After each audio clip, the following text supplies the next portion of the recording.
난 그냥 아무것도 아닌 놈이었다고. 그냥 내 인생은 아무것도 아니었어. 라는 선배님의 말은 그것이 마지막이었습니다.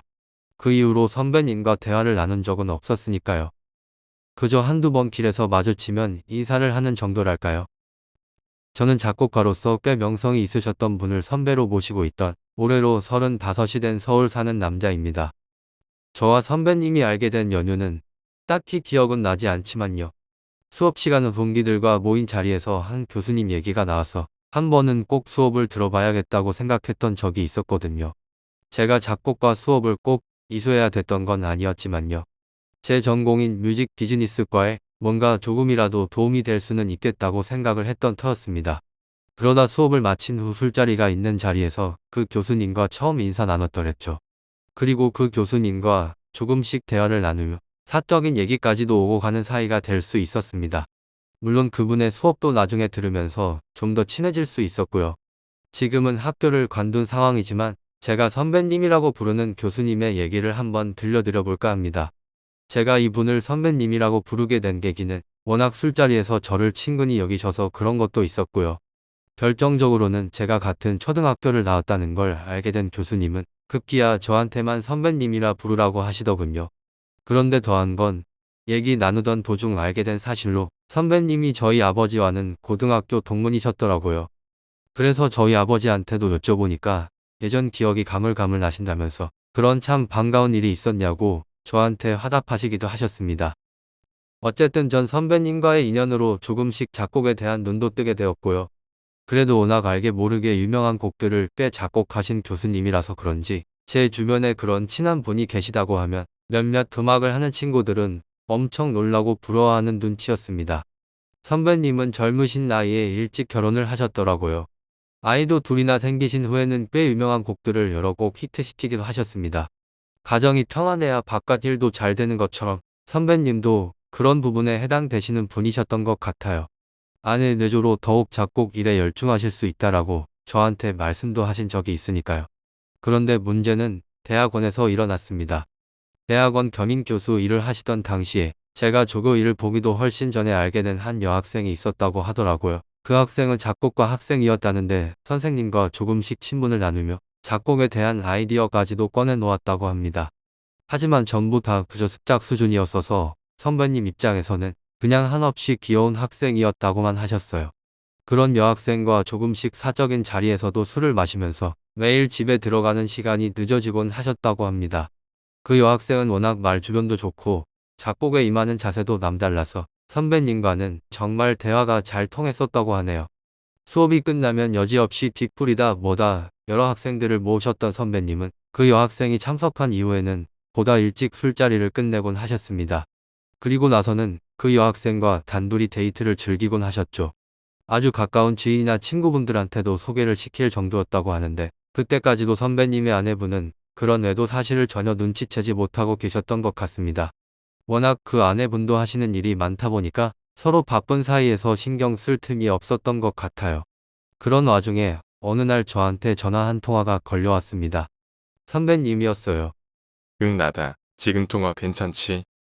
네, 괜찮아요, 선배님. 오늘 내가 좀 급히 지방을 가봐야 해서 그런데 수업 시간에 애들 좀 대신 맡아줄 수 있을까? 아, 제가 오늘은 선약이 있는데요. 전 그동안 몇 번 정도 선배님의 수업을 대신 봐드린 적이 있었습니다.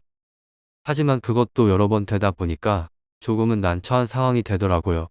학생 수가 몇 명 되지도 않았지만 괜히 학생들이 불만을 털어놓기라도 하면 대학 측에서 가만히 두지 않을 텐데 말이죠. 당시 그 선배님이 수업을 빼먹을 수밖에 없던 건 제가 알기로 참 뻔한 이유이기도 했기 때문이었습니다. 그 여학생과 단둘이 여행 다니던 그 이야기를 저한테 한두 번 들려주신 게 아니었거든요. 그 비밀을 또 저만 알고 있었던 터라 일부러 수업도 저한테만 미루시는 것 아닐까 생각되었더랬습니다. 하지만 전 이번만큼은 그 선배님이 그 여학생과 단둘이 미래를 즐기려 하는 상황이 너무 불편하기만 했어요. 저만 알고 있어야 하는 상황은 둘째 치고라도 학생들을 상당 부분 기만하는 자세가 이건 너무 아니다 싶어 전 계속 제 선약을 언급하기만 했습니다. 그래도 선배님은 집요한 듯 끝까지 부탁의 끈을 놓지 않으셨습니다. 그러면서 매번 말씀하시는 제안이었지만 전 또 그냥 넘길 수가 없어 전 어쩔 수 없이 그냥 수업을 맡아서 할 수밖에 없었어요. 좁은 가요계에서 살아남을 수 있도록 자기가 때마다 입김을 불어넣어 주겠다며 항상 솔깃한 얘기에 귀 기울일 수밖에 없도록 하셨으니까요. 선배님께서 해주신 얘기 중에 그 여행에서 여학생의 진면목을 아셨다면서 굉장히 흡족해하신 적이 있었어요. 아내가 해외에 몇 주간 가 있는 상황이라서 선배님은 그날도 몇 박 며칠의 코스로 그 여학생과 제주도를 다녀오신 걸로 알고 있었습니다. 그 일정 중 제주 해변 쪽에 있는 한 별장에서 꽤나 유명한 사람들도 여러 참석하는 사교 파티에 가셨다고 하더라고요. 그 파티에서 선배님과 그 여학생은 그들의 애정을 자유롭게 과시하면서도 작곡 관련한 여러 지인분들과 인사를 나누었다고 하더라고요. 술자리는 늦은 밤까지 이어졌고 별장에서의 파티는 꽤나 오랜 시간 무르익어갔다고 합니다. 하지만 그 사교 파티에서 거의 주인공 격이었던 한 친구분은 선배님과 예전부터 우정을 나눠온 작곡가였다는데요. 현재도 그렇고 예전 30대 시절부터 미국에서 활동하신 아주 입지전적의 인물이셨다는 것이었습니다. 그분과 때마다 교류하시면서 그분이 작곡하신 곡들을 저한테 들려주신 적이 있는데 정말 실력이 어마어마하신 분이시더라고요. 그런 분이 함께 파티에 와서 서로 얘기 나눌 수 있는 상황에 놓인 그 여학생은 참 무슨 복을 타고난 걸까 싶기도 했습니다. 그 바램처럼 여학생은 늦은 시간까지 그 소위 잘 나가는 어른들의 얘기를 들으며 아주 행복해했다고 하더라고요. 저도 그 자리에 있었으면 참 행복했을 것 같긴 했습니다. 어쨌든 그분들과의 모임이 끝난 후 선배님과 그 여학생은 여행에서 잘 돌아올 수 있었고 그들의 미래는 계속 이어졌다고 합니다. 하지만 누군가를 속이며 행한 일들은 결국 비참한 최후를 맞이하기 마련이라는 어느 영화 속 대사처럼 결국 그들도 그런 끝을 맞이했습니다. 바로 선배님의 아내가 눈치를 채신 것이었는데요. 무엇보다 아내의 의심은 조금씩 이전부터 있었는데 결정적으로 그 파티에서의 지인들 중 한 명이 선배님의 아내와 가까운 사이였던 터라 선배님이 현재 즐기던 밀회의 내용을 고스란히 얘기를 했던 것 같아요. 그러다 보니 선배님은 아내와 여학생 중 한 명을 선택해야만 했던 것 같습니다. 그 선택은 물론 아내였지만요. 아내를 선택함에 있어 그 연유를 의심할 여지는 없었습니다. 그 선배님은 아내 없이는 아무것도 할 수가 없었으니까요. 그건 오랫동안 선배님을 알아온 지인분들도 똑같이 하던 얘기였어요. 그렇게 작곡가로서 자수성가할 수 있기까지의 아내의 노력도 엄청 컸기 때문이었죠. 선배님은 곧 그 여학생을 불러 다시는 우리가 연락할 수 없으니까 그냥 좋은 기억으로만 남자는 얘기를 했다고 들었습니다. 하지만 여학생은 엄청난 반말을 했었던 거죠. 여지까지 자기가 믿고 의지한 건 교수님뿐인데 조금은 더 자기랑 시간을 보내줄 순 없냐는 부탁을 한 것이었습니다. 하지만 선배님은 그 부탁을 단번에 거절하셨어요. 그 연유에는 그 선배님의 아내가 아주 단호한 자세로 나왔었기 때문이었던 것 같습니다. 그래서 선생님은 더 이상 그 여학생과 일절 전화통화도 하지 않으셨던 것 같아요. 선배님 입장에서 이혼만큼은 막아야만 할 것이었으니까요. 그리고 어느 기간 동안은 아주 잠잠한 듯 보였습니다. 그런데 문제는 그때부터 시작이었어요. 선배님이 오랜 휴식 기간을 끝내고 자신의 이름으로 싱글 앨범을 하나 준비하던 당시였습니다. 이에 2곡 정도를 준비하시던 상황이었어요. 그런데 예전 알고 지내던 여학생이 자신의 차속 트렁크에 무슨 노트 하나를 두고 내렸다는 것이었습니다. 그 노트가 굳이 그 차 안에 오랫동안 놓여 있을 수 있었던 건 그 여학생과 밀회를 즐길 때만 타던 차였어서 여학생과 모종의 관계를 끝낸 이후로는 전혀 운행을 안 하셨다는 거예요. 그 노트는 여학생의 습작들이 여러 편 적혀 있는 악보 노트였습니다. 대략 5곡 정도가 적혀 있었다고 하는데요. 그 노트를 바로 돌려줄까도 생각해 봤지만 그걸로 연락을 나누는 것 또한 빌미 잡힐까 두려운 나머지 그냥 그 노트를 보관하고 있었다고 합니다. 그리고는 그 일을 잊어버린 채로 본인만의 작곡 일에 여념이 없으셨다고 하는데요. 그런 후로 대학원 강의도 마치신 다음 해부터는 오랜만에 조금씩 준비해 오던 본인의 싱글 앨범 작업을 위해 경기도에 있는 작업실에서 밤샘 작업을 하시곤 하셨습니다. 준비하시던 후보곡들이 꽤나 많으셨던 걸로 기억하는데 그 중에서도 딱 2곡만 선정해서 녹음을 하시려 했습니다. 앨범 작업이 거의 마무리될 즈음 2곡 모두 다 뭐 때문인지 마음에 들지 않는다며 수차례 다시 녹음을 하시던 선배님은 항상 술과 함께 밤을 보내시곤 하셨습니다. 제가 가끔 찾아가 그 분위기를 좀 맞춰드리긴 했지만 곡 자체가 이번에 생각했던 컨셉하고는 맞지 않는다는 둥, 현재 유행가로서는 좀 거리가 먼 것 같다는 둥, 혼자만의 고민이 참 많으셨던 것 같았습니다. 그런데 그 다음 날로 전 깜짝 놀랄 수밖에 없었어요. 두 곡 모두 녹음이 다 끝나 있던 것이었습니다. 그래서 전 얼른 차를 타고 달려가 그 곡을 들어봤어요. 그런데 이전에 녹음하고 계셨던 곡이 전혀 아닌 것이었어요. 전혀 다른 분위기에 아주 처음 들어보는 그런 새로운 곡이었습니다. 선배님 곡답지 않게 너무도 신선하기까지 했으니까요. 전 굉장한 명곡이 탄생한 것 같아 선배님께 큰 소리를 쳤습니다. 선배님 이거 대박인데요. 응, 그렇지. 뭐, 잘 되면 좋은 거고. 자신의 곡을 상당히 마음에 들어하면서도 뭔지 모를 어두운 그늘이 가려진 선배님의 표정은 당시로서도 그 이유를 궁금히 여길 수밖에 없는 것이었습니다. 그래서 전 왜 그러시는지 연유를 묻기 시작했죠. 그러자 이런 말을 하시는 것이었습니다. 사실 내가 도저히 악상이 떠오르질 않아서 말이지. 예전 작곡했던 것부터 다시 다 끄집어내봤는데 이번에는 정말 아닌 것 같더라고. 그래서 아예 음반 작업을 접어야 되나 싶을 정도로 고민을 하던 중에 내가 그 몇 곡을 좀 편곡해봤는데 말이야. 그 몇 곡이라니요. 전 이전에 저한테 꺼내놓았던 말이 있었는지 다시 이것저것 곱씹어봤지만 당시까지만 해도 전부 기억을 떠올려낼 수가 없었습니다. 그런데 바로 그 몇 곡이란 예전 짧은 시간 미래를 즐겼던 그 여대생의 습작 노트에 적힌 곡들을 말하는 것이었습니다. 그 안의 내용 중 두 곡을 그대로 옮겨와 자신만의 스타일로 편곡을 하셨다는 얘기셨어요. 전 그 노트에서 본 악보를 다 기억할 수 없어 다시 보여달라고 한 뒤 그 악보의 구성을 살펴봤습니다. 실제로도 너무 흡사했어요. 그런데 그 당시엔 악보 상태만으로는 음악을 잘 떠올릴 수 없던 상황이었는데 그것을 옮겨 완성시켜낸 선배님의 곡은 정말이지 너무도 기가 막혔어요. 꽤 여러 마디가 그대로 닮아 있었지만 이 곡은 정말 제가 보기에도 갖고 싶을 만한 그런 곡이었습니다. 불행 중 다행인 부분에서라도 그 여학생의 습작이라는데 전 조금이라도 안도의 한숨을 내쉴 수 있었던 것 같습니다. 하지만 그 여학생이 완성된 선배님의 곡들을 안 들어볼리 만무했고 그 이후 대처는 어떻게 하실지 전 참으로 궁금하지 않을 수가 없었어요. 설마 그 학생이 내 음악을 들어볼까? 이제 와서 말인데 그 친구 내가 이전에도 쓴 곡 잘 모르는 것 같더라고. 이 노트에 든 곡들은 어떻게 만들어진 곡인지는 몰라도 본인이 그냥 끄적이다 내다 버린 노트라면 내가 좀 써도 되지 않을까 싶더라고. 설마 걔가 이걸 기억하고 있진 않겠지. 그치? 전 그 여학생의 입장을 한번 떠올려 봤습니다. 본인이 쓴 곡을 본인이 기억하지 못한다니요. 전 그런 일이 일어날 확률은 거의 없다라는 걸 잘 알고 있었습니다. 하지만 선배님은 너무나 확고한 말투였어요. 더 이상 고민할 것이 없다며 그대로 앨범을 내시겠다고 이미 마음의 결정이 끝나신 상황 같았어요. 전 더 이상 해드릴 말이 없었습니다. 그렇게 곡 작업은 단 이틀 만에 이루어졌고 앨범은 곧 세상에 나와 소위 말하는 대박을 쳤죠. 물론 선배님의 이전 유명세에 비하면 적당한 대박이었지만요. 워낙 오랜만에 내신 앨범이었기에 이전 인지도에 비하면 그나마 대박에 속한다고 볼 수 있었습니다. 어쨌든 선배님도 굉장히 만족스러운 표정이셨어요.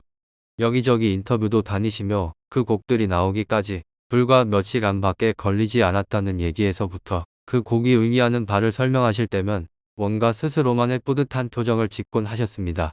전 그런 기사나 인터뷰 화면을 볼 때면 그 여학생이 떠올랐습니다. 저도 그 선배님과 덩달아 그 여학생만큼은 이 음악을 꼭 듣지 말아주길 내심 바랬던 것 같아요. 그런데 또 한편으로는 뭐가 됐든 꼭 듣고 나서 본인의 생각을 말할 수 있으면 참 좋을 것 같다는 생각도 동시에 들었습니다. 이건 엄연한 표절이니까요. 명백한 주인이 있음에도 그 누군가의 허락을 받지 않고 그대로 가져다 쓴 이 행위는 엄연한 범법 행위가 아닌지 싶었습니다. 아니요. 그냥 도둑질이라는 생각이 들었어요. 전 갑자기 그저 눈 감아 드리려고만 할 뿐 당시에 차마 막아 세우지 못한 제 자신을 탓하기 시작했습니다. 그 곡을 라디오에서나 여기저기서 자주 듣다 보니 그 여학생이 떠오르는 것은 물론이고 이 표절이라는 행위에 제가 가담을 한 것은 아닐까 싶어 정말 전 밤에 잠을 잘 이룰 수가 없었습니다. 그런데 이게 웬일일까요? 결국 생각하던 사단이 나고야 말았습니다. 어느 날 저한테 급히 걸려온 전화에서 선배님은 결국 그 여학생한테 연락이 왔다고 하더라고요. 그러고는 그 앨범에 쓰인 두 곡이 본인의 곡이라는 말부터 시작해 절대 가만히 있지 않을 거라는 엄포를 놓았다고 했습니다. 지금부터 그 두 분의 대화 내용을 한번 들려드릴까 해요. 잠시 한번 들어보시죠. 여보세요. 네, 교수님. 오랜만이네요. 그래, 오랜만이야. 근데 무슨 일로? 어떻게 저한테 이러실 수가 있어요? 무슨 소리야? 제가 작곡한 그 노트 갖고 계시죠? 아니, 그건 당연히 갖고 계실 거고, 아니, 어떻게 그걸 그대로 앨범 낼 생각을 하신 거예요? 그걸 어떻게 본인 곡으로 그렇게 당당히 내실 수 있는 거냐고요? 무슨 말 좀 해봐요. 제가 이전에 썼던 곡들 정확히 기억하는데, 그리고 그 노트에 있는 곡들 제가 다 옮겨 적었고요.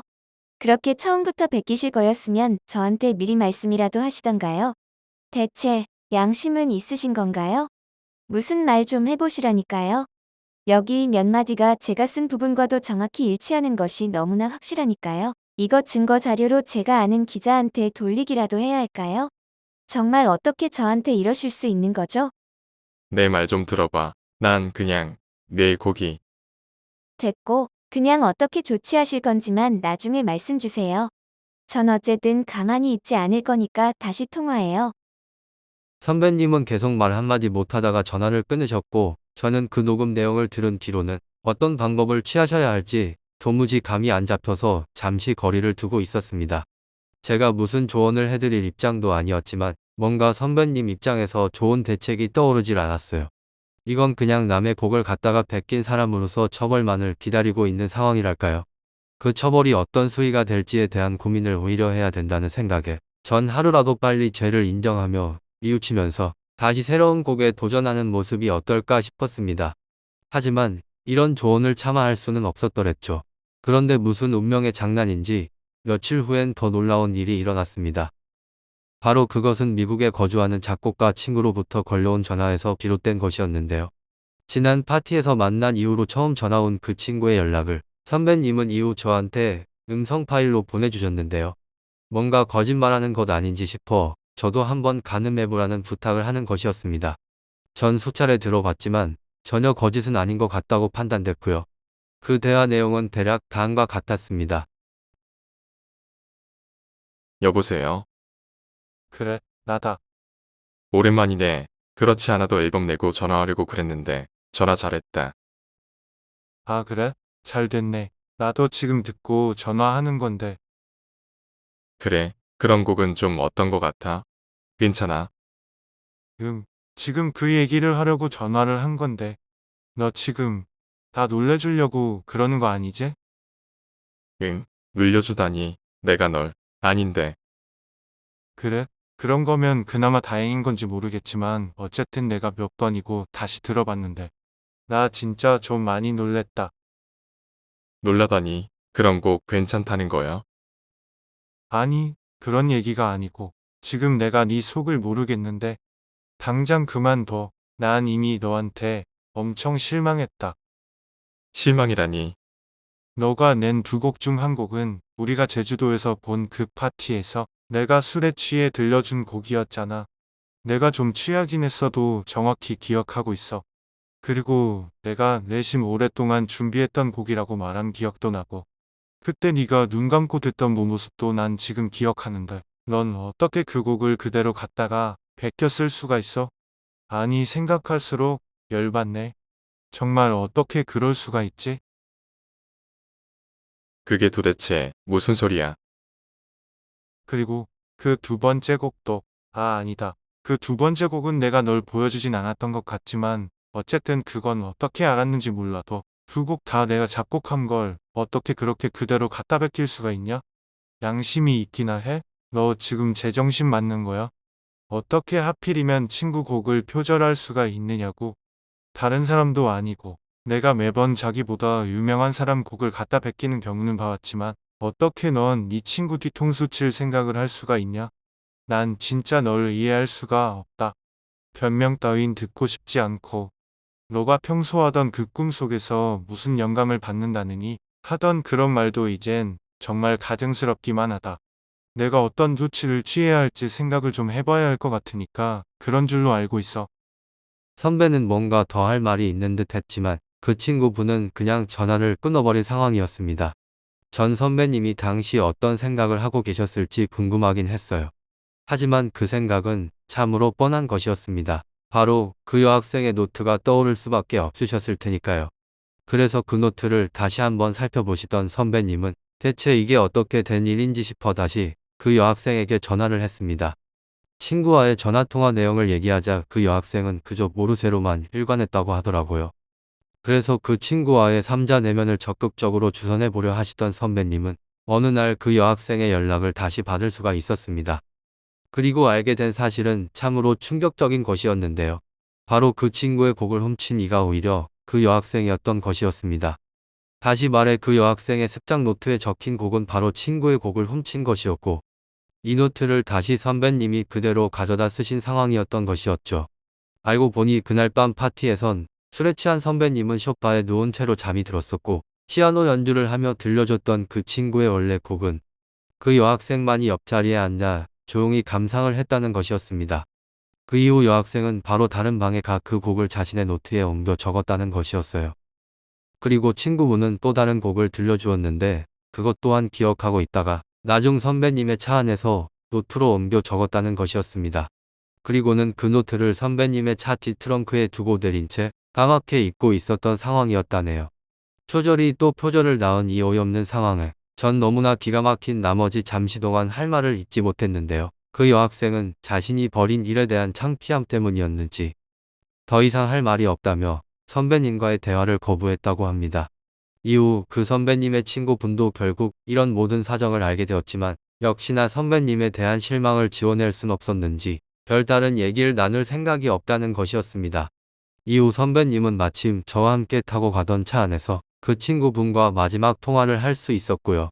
마침 두 분의 대화는 차 안 스피커폰을 통해 급히 이루어졌기에 저 또한 그 내용을 들을 수가 있었습니다. 그렇다 보니 이왕 사연을 전하는 이상 여러분들께도 그 내용을 기억나는 대로 들려드리지 않을 수가 없을 것 같은데요. 그럼 한번 들어보시죠. 그래서 이제 어쩔 건데? 나도 몰라. 일단 그냥 그 여학생은 자기가 뒤집어 쓰긴 싫은가 본데 지금 연락도 안 되고 일단 내가 너무 난처한 상황이다. 한국은 언제 들어오는 거야? 내가 그쪽으로 갈까? 아니, 그런 소리는 하지도 말고 지금 그 곡을 어떻게 진행할 거냐고. 내가 지금 어떻게든 손을 써보려고 하는데 일단 우리가 공동 작곡으로 한번 진행해보면 어떨까 해서 말야. 그러니까 내가 이후에 어떻게든 다른 방법이 있으면 찾아볼 테니까 일단 그때까지만. 공동은 무슨, 야, 너 진짜 웃기는 놈이었구나. 정신 나간 소리 하지 말고 내가 아무리 너랑 오래 알고 지내온 사이라고 해도 지금 이 상황에서 공동은 말도 안 되지. 그냥 베껴놓고선 같이 했다고 거짓말하면 손바닥으로 하늘을 가릴 수 있을 것 같아. 정말 이건 더 이상 아닌 것 같다. 그냥 네가 그 곡을 내리던가 아님 그냥 우리 연을 끊던가 하자.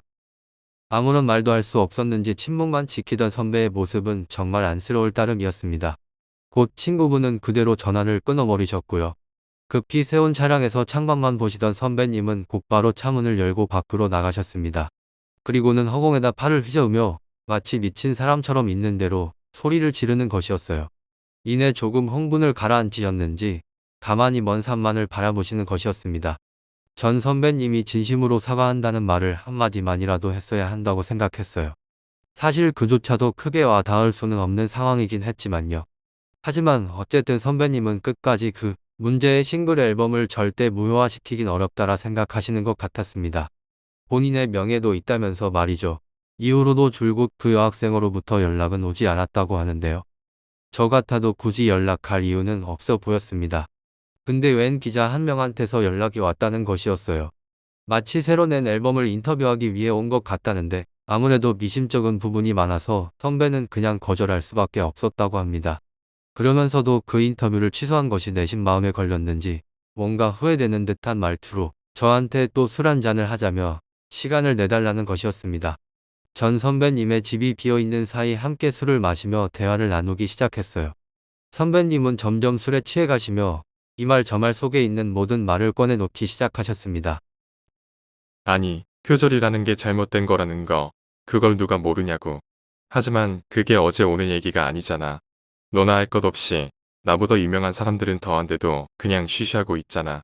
누구나 음악하는 사람이면 한 번씩은 베껴도 보고 남의 것이 더 좋으면 그냥 따라도 해보고 그러는 거지. 안 그래? 전 무슨 말로 대꾸를 해야 할지 몰라 그냥 술잔만을 바라보고 있었습니다. 아니, 그냥 아무 말도 하고 싶지 않았어요. 아니, 누굴 좀 존경해서 따라하면 무슨 영화에서나 쓰는 오마주를 한다며 뭐라고 하질 않나. 별 생각 없이 샘플링 좀 떠받기로서니 또 그것도 작가라면 조심해야 된다는 둥. 이래저래 비판만 해대고. 아 그럼 지네들이 음악을 해보던가. 직접 해보라면 하지도 못할 사람들이 자기네들끼리 모여서 속닥거리는 게 참 너무 가관이란 말이야. 그렇다고 우리 같은 사람들이 매번 새로운 아이디어를 낼 수 있는 것도 아닌데 무슨 수로 매번 사람들 입맛을 맞춰서 새로운 곡을 써내냐고. 그래도 또 대중들은 허구한 날 좋은 음악 듣고 싶어서 안달인데 그런 걸 어떻게 해서라도 들려줄 수 있는 사람이 있으면 뭐가 됐든 들려주는 것만 해도 감사할 줄 알아야지. 대체 왜 공동 저작은 안 된다는 거야? 대체 왜? 계속 이어지던 말에 전부를 동의할 수 없던 저로서는 다음에 이어지는 말에서 그만 자리를 뜨고 싶었습니다. 그렇게 따지면 내가 지금까지 만든 곡 중에서도 표절한 곡이 몇 곡인데 이미 다들 그걸 충분히 즐기고 행복해했으니까 그걸로 된 거 아냐? 이게 바로 이 바닥 생리라고. 그래서 이번 곡으로도 내가 서로 돈 벌 수 있는 방법을 제시해 준 건데 아니 친구가 좀 베껴서 히트 좀 치는 게 그렇게 배 아파할 일이야? 내가 수익 배분도 정확히 해주겠다는데 도대체 뭐가 문제냐고. 처음부터 이런 얘기를 못 나눈 건 그 여학생 때문이었잖아. 그 망할 놈의 날치기 같은 그 여학생 말이야. 아 내가 눈이 삐어도 단단히 삐었지. 내가 왜. 계속 더 듣고 싶지 않은 말이 이어지던 순간에도 전 히트했던 선배님의 곡 중에 그 표절한 곡은 무엇인지 궁금해지지 않을 수가 없었습니다. 하지만 곧바로 그 궁금증은 별 필요 없는 것이라는 생각이 들었어요. 그거 외에 다른 곡들도 의심이 가지 않을 수 없는 상황이었으니까 말이죠. 그런 중에 전 그저 조용히 앉아만 있다가 집으로 돌아왔습니다. 그리고 더 이상은 선배님과 연락을 나누고 싶지 않았어요. 이후로도 선배님은 그 앨범에 대한 특별한 언급 없이 계속 저작권료를 받아 챙기시면서 별다른 조치를 취하지 않으셨습니다. 그 친구분도 더 이상 연락이 오지 않았다고 하더라고요. 그런데 결국에 일이 터지기 시작한 것은 정말 생각지도 못한 작은 부분에서였습니다. 누군가가 선배님이 운영하시던 홈페이지의 게시판에 낯선 댓글 하나를 달기 시작한 것이었는데요. 그건 바로 선배님이 낸 앨범의 두 곡과 너무도 흡사한 연주가 이루어지고 있는 한 유튜브 영상의 링크였습니다. 그것은 바로 선배님이 낸 그 두 곡의 원곡자, 바로 미국에 사는 작곡가 친구분의 연주 영상이었던 것이었어요. 그러니까 그 두 곡에 대한 저작권자로서의 연주가 이미 누구나 볼 수 있는 유튜브에 공표가 되어 있는 상황이었던 것이었죠. 그것은 그 작곡가 친구분의 유튜브 계정 내 아주 깊숙한 곳에 숨어 있었던 것으로 누군가 이를 발견해서 폭로한 것이었는데요. 이에 일파만파 그 영상이 나돌면서 선배님은 자신의 두 곡과 그 원곡 영상을 비교한 유튜브 영상들을 보시면서 심한 불안을 감추지 못하셨습니다. 그래도 그 친구 작곡가에게 연주 영상을 내려달라는 부탁을 할까? 아주 말도 안 되는 생각을 하시던 선배님은 끝까지 고민을 하시다가 결국 전화를 하셨다고 하더라고요. 하지만 친구분은 받지 않으셨다고 합니다. 이에 선배님은 그 친구의 연주 영상은 그저 습작 정도로 만들어진 것일 뿐 자신은 그것을 표절하지 않았다라고 표명을 할까도 했지만 그마저도 포기하신 선배님은 여기저기서 걸려오는 언론사의 인터뷰 요청에 그냥 핸드폰을 꺼놓으셨다고 하네요. 그러면서 지방에 혼자 내려가 잘 알려지지 않은 펜션을 잡고 몇 줄씩 치과하면서 이 사태를 어찌해야 할지 고민만 하고 계시다고 들었습니다. 그 여학생은 아예 국내 작곡의 길로는 들어서지 않았다는 것 같아요. 그러면서 무슨 유튜브 채널 하나를 개설했다는데 그것도 표절 작곡가들을 찾아내 폭로하는 영상을 다룬다고 하더라고요. 전 한두 번 들어가는 봤지만 별로 관심이 가지는 않았습니다. 그런데 어느 날부턴가 유튜브에서 결정적인 일들이 일어나기 시작했어요. 바로 선배님의 예전 히트곡들 또한 오래전 알려진 곡들을 표절했다는 증거 영상이 곳곳에 채널을 통해 올라오기 시작한 것이었습니다. 여기저기서 그 선배님의 곡 몇 마디와 아주 흡사한 오랜 팝송들이 유튜브 영상으로 흘러나오기 시작했어요. 전 제가 미처 알지 못하던 곡들도 포함되어 있어서 좀 많이 놀랐습니다. 선배님도 그것들을 보셨는지 유튜브에 올라온 건 다 맞는 게 아니라는 문자만을 보내셨고 2달 전 그 연락이 저와는 마지막이었습니다. 그 친구 작곡가분의 곡을 베낀 표절곡은 아직도 저작권 등록협회에서 내려오지 않은 상황이고요. 그저 선배님의 위신만이 땅으로 내려와 아예 지하 바닥으로 추락한 상황인 것 같았습니다. 선배님은 아예 집을 나오셨는지 그 와이프 되시는 분께서도 어디 있는지 찾아봐야 하긴 하지만 지금은 별로 궁금하지도 않다고 하시더군요. 그러면서 그 선배님과 마지막 얼굴을 마주하던 자리에선 그저 실성한 사람처럼 흐느껴 울기만 했다고 들었습니다. 그저 혼자 어딘가에 치과에 이 사태가 조용해질 날만 기다리고 있는 것인지 아니면 더 이상 국내 음악계에 발을 들여놓을 수 없다라는 생각에 뭔가 다른 일을 도모하고 계신 건지 알 수는 없었지만 그 문제의 곡들이 어딘가에서 수익을 내고 있는 현 시점에서는 그저 선배님이 너무도 비겁해만 보였습니다. 제 아무리 그 약간의 수익에 감지덕지해야 할 경제 상황이라고 해도 말이죠. 전 정말 이런 일들이 더 이상 국내 가요계에서만큼은 또 일어나지 않았으면 좋겠어요. 누군가 어쩔 수 없이 세상을 속일 수밖에 없다고 한다면 그것이 수많은 이들의 마음을 파고드는 그런 음악에서만큼은 일어나지 않았으면 좋겠습니다. 물론 나와 가까운 단 몇몇 사람한테만 그 영향이 미쳐진다고 해도 말이죠. 여러분들도 누군가를 속이는 일 없이 또는 그런 속임에 당해 불행해지는 일 없이 그저 행복하기만 한 삶을 이어가실 수 있었으면 좋겠습니다. 그럼 제 사연은 여기까지고요. 그래도 좋은 열정을 가지신 음악인들과 좋은 곡들을 알아봐 주시는 분들이 있어 전 아직도 저만의 곡을 만들기 위해 노력하고 있답니다. 여러분들도 아직 잘 알려지지 않은 한국의 좋은 음악 많이 들어주시고요. 그런 음악으로 즐거운 나날만 가득하시길 바라겠습니다. 감사합니다.